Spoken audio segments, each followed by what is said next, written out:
That is Brunton Park, home of League Two Carlisle United, and this is Friday Football 5. Is it the end of MNM before it's even started? What is going on with Harry Kane and Spurs? And Lewandowski wants a new challenge, but where will he go? Hello, and welcome back to Friday Football 5. It's a new season, and we are back every Friday with the top 5 topics of the week. There's only one place we can start really this week, and that is, of course, Paris Saint-Germain. The man, the myth, the legend, Lionel Messi has joined PSG. I mean, that team now, even before Messi joining it, was ridiculously good, but now it's just like the icing on the cake. I reached out to you guys and I asked, who do you think out of Messi, Neymar and Mbappe will score the most goals for the club? A lot of you said it wouldn't be Neymar because he's injury prone or his stats aren't good enough since he's joined PSG. It was pretty close between Messi and Mbappe. The majority of you going for Messi. And to be honest, I think I probably would go for Messi as well. You can't not back Lionel Messi to score goals for PSG. Like, they surely must be favourites to win the Champions League with him joining that club now. But MNM could be over before it's even begun because there are rumours that Kylian Mbappe wants to leave the club and potentially join Real Madrid. I hope this doesn't happen. I don't want it to happen, but I can see it happening. Messi joining PSG has kind of taken the shadow and the spark away from Mbappe, if that makes sense. I think Mbappe wants to be a star in his own right, and having somebody like Messi join PSG, it puts Mbappe in the shadow. Whereas you look at Real Madrid now, they haven't got that big name, like that massive Galactico that they need, and they've needed for a while. You know, they've been linked with Haaland, they've been linked with Lewandowski, they've been linked with Mbappe. They need somebody to join, and I think Mbappe joining them not only will be good for Real Madrid, but after everything that's happened with Messi leaving Barcelona and people saying, oh, the league is a dead league now, if Mbappe joined Real Madrid, it would bring back La Liga and make people want to watch. I don't think it's going to be this year. I do think we are going to get one season of MNM and they're going to be insanely good to watch. But I think next summer Mbappe will join Real Madrid, and I think he'll be the start of quite a lot of people joining Real Madrid, and Real Madrid will slowly but surely become this giant club again, which that's daft because they are a giant club. They'll attract bigger names basically, and they'll get one or two Galacticos to join. So we've talked about PSG, topic 1 and 2. Topic 3 this week. What is going on with Harry Kane, people? Is he staying at Spurs? Is he joining Man City? For me, it's clear as mud that Kane doesn't want to stay at Spurs anymore. He wants to join Man City, be that talisman, be that striker, banging the goals for fun and win trophy after trophy after trophy. And do you know what? You can't blame him because Spurs are just going on the decline, whereas Man City just keep winning trophy after trophy.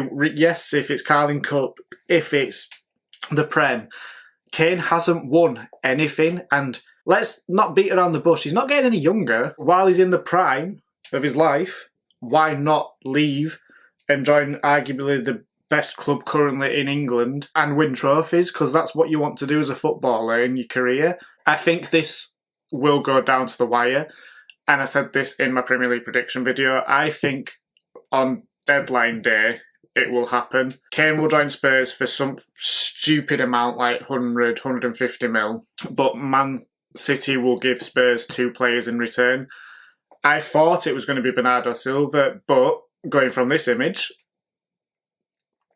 clearly Bernardo Silva doesn't want to join Tottenham Hotspur, whether it's going to be Gabriel Jesus. Spurs were linked with Patrick Bamford this week as a replacement, and that got shot down because obviously Bamford's now signed the 5-year contract with Leeds.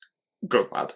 If you're Spurs though, right, and this is no disrespect to Patrick Bamford, but let's say you get minimum 100 million for Harry Kane, why would you even consider going for someone like Patrick Bamford? You'd go for star players like If Lewandowski really wants that challenge, go to Spurs. You could get Martinez. You could get Icardi. You could get Dzeko. You could rival another team in the Premier League. You go for Martial. Why would you want Patrick Bamford of all strikers? And, you know, Leeds fans, you must agree with me. Bamford's not worth 100 mil. Bamford's probably not even worth 50 mil. That rumour just confused the hell out of me this week. But yeah, I think that Kane will go to Man City. I think Spurs will get 2 players from Man City as part of the deal. Whether it's Bernardo Silva, whether it's Gabriel Jesus, whether it's Sterling, who knows. Spurs will be very, very, very active in that last week of the transfer window. And it'll almost feel like desperation buys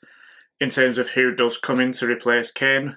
If Kane is still a Spurs player at the end of the transfer window, I'll be gobsmacked because it's not happening. It's simple as that. Moving on to topic 4, and earlier this week, Robert Lewandowski has come out and said he would like a new challenge. Now, obviously, Lewandowski has been at Bayern Munich for a very long time, and is their talisman. He's scoring goals for fun. He's breaking records for fun in the Bundesliga. Where would Lewandowski go, is the question. He's been linked with all sorts of clubs. Madrid, Barca, which won't happen because they're in so much debt it's untrue.